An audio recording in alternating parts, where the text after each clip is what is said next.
in J&K, of course, I cited leopards. In fact, I had a very nice conversation with a militant chap called Sher Khan over this incident that happened in North Kashmir. Very interesting. The first time I realized that these guys also have a sense of humor, because I used to talk to a lot of them on the radio set, just trying to get into their head to figure out, are they romantics, adventurers, like, some of the SF guys are. It's a classified podcast. I had a 2-3 years and chatted quite a few of them. I had to ensure that I chat only the Paki militants, the foreign militants. Bulk of them were there for economic reasons, but a lot of them, the leaders, of course, had gone to some madrasa or the other. So, there are other experiences. Coming to this one, there's thick snow, a place called Lolab Valley. And at about 2 o'clock, we were in tents. 2 o'clock, there's firing, a burst of fire. Shit, somebody's attacked the post, some nonsense. 3 feet of snow, miserably cold. So I got out, walked up to the sentry post. And it was a dug-in place with sandbags around it. It was a light machine gun post. There were 2 guys there looking very shaken up. So I said, who fired? I said, any sighting? Did you see anything? We're camped in a forest. So attack. So sher aa gaya. Now sher is a common word for tiger, lion, anything, but this was particularly a leopard. It's a big cat. It was a big cat. So I, shone my torch, hard snow. So there were pug marks. And I noticed there were 2 of them. So they were hunting in pair. So I said, what happened? He says, so we saw this ice sparking in the darkness, and before we could react, this guy leapt. And he must have miscalculated, because he landed on top of the sandbag and knocked the LMG barrel off. The number 2 guy behind him opened up with the AK. That's when both of them ran off. Next morning, the sun came out. In bad weather, the sun came out, and the radios crackled to life, and militant stations coming alive. And there's this militant station. I recognized his voice. He recognized my voice. Came on set and said, he's berating some Kashmiri militant. And he's telling that chap, Kashmiri commander, he's telling him, he says, Bilal ko bheja tha ration ke liye. What's happened? He's gone last 2 days. We haven't had food to eat. If this is the way you conduct jihad, we are your bloody guests. We've come here to fight. 3 days, 2 days, he hasn't come back with any bloody food. And added to that, there is another problem. There is a bloody leopard who's come and attacked. And now Javed is mauled. Now they're sitting in a hideout somewhere in the forest there. Miserable conditions. And now Javed is mauled.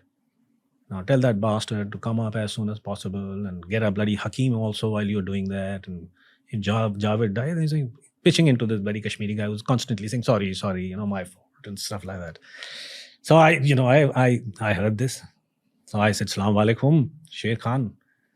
Fauji bhai, leave the channel, please. I've got problems happening here. Really? So you could talk like that. I've got my own set of problems here. I said, I know your problem, Sher Khan.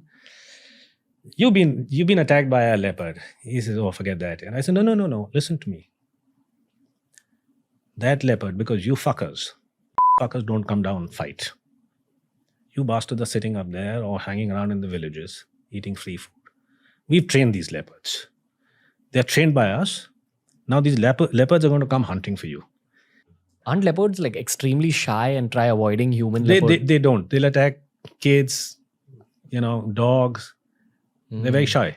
But if you're desperate, There's no food. This is thick snow. Yeah, this is -10, -15 degrees. No food. I recall that incident with Sher Khan, that conversation. I'm inclined to know more about these classified podcasts you've done with militants. No, I had nice conversations with them. I realized that, they were my impression of them was that they were a narrow-minded, limited people. They're, as T.E. Lawrence said in his book, their intellects lay fallow in incurious resignation. The imagination was not vivid. Their thought process was very mathematical.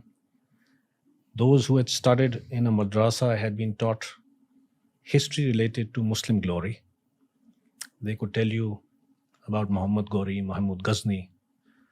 But if you question them about Ranjit Singh, World War II. or the British, in Northwest Frontier, or Hari Singh Nalwa, they hadn't heard about all that. They were convinced in their superiority as fighting people. They had a bit of a disdain for the Hindu, called you a Bania. And the background is that, most of their villages right up till Kabul, right up till Central Asia, and the Hindu generally was the Bania. So he was not the fighting man. So their impression was that you're not a good fighter. Very cocky about his own fighting ability. But Were they good fighters? they were good fighters. Because of They were what? good fighters. Because of training? No, because of motivation. Aggression. Because of their commitment to what they believed in. Have They were you good fighters. And in my time, the Flotsam, which had been kicked out of Afghanistan after the Soviets left, that bunch which was footloose was then diverted into Kashmir. So the bunch which came in were very seasoned fighters. If you got into a firefight with them, you could see that this guy is not a novice. You see, if as an experienced combat man, one can tell from maneuvers? the way you maneuver, the way you fire, what sort of an opposition you're up against. From the way you fire. Mhm. Right. You can see the guy's nervous. How accurate is his fire? How does he engage you? Experienced soldiers will tell you very easily that, I'm up against a novice. This bunch is not going to stand and fight. So all this comes with experience. I mean, the point is, this bunch used to fight you exactly the way you were fighting. He would fire single rounds. We would fire double tap. The SF generally doesn't believe in automatic fire. What They does believe that? in accurate fire. When you switch the lever and you go empty the magazine, and it's all over the place, and you put another magazine, and nobody does that. It's discouraged. Okay. Ideally, it's discouraged. It's more pinpoint accuracy firing. Precision is more important. Ammunition is important. You got to save it. What you see is what you fire at, unless such as suppressing fire, whatever. So this bunch, you could see their fire was accurate. They would control their ammunition, and they would fight till the end. There was no surrender of any kind. There were no Fidaeens in those days. Fidaeen bunch came in later. Who are not good fighters? Oh, good fighters, yeah. That's a one-way mission. Okay. Like they're coming to you to die themselves. Yes, it's a one-way mission. He's not going back. Thanks for watching. Make sure you check out the entire episode and also check out this playlist that we've curated just for you.